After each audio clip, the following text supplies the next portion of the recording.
kwa kuwa sisi ni pati ya jamii, tunaamini hawa watoto ni jamii ya kesho, ni future ya nchi yetu. Kwa hiyo tuna haja ya kuwa pamoja nao kipindi hiki cha sikukuu.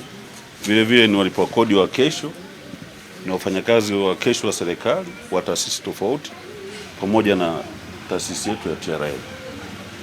Tumekuja kuwapa mkono wa Idi ili at least watakaposherehekea Idi basi wawe na kitu cha kufurahia. Tunapenda kuwapongeza sana na kuwashukuru sana kwa jitihada zenu ambazo mmezifanya kutufikiria sisi hapa, sisi ambao tumekaa kwa ajili ya kuitunza kituo hiki cha Uyacho. Kituo ambacho kinahitaji msaada wenu kwa wingi.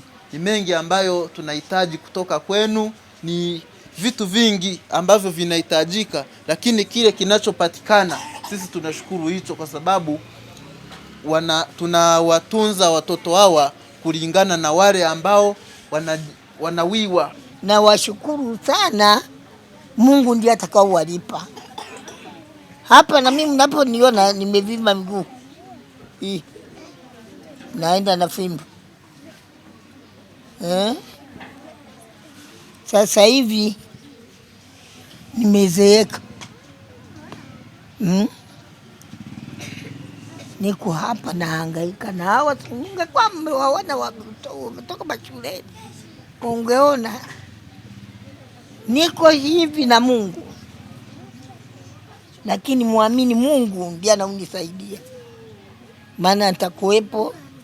Naona mtu ananiletea angalau 10,000, nashukuru watoto wanakula.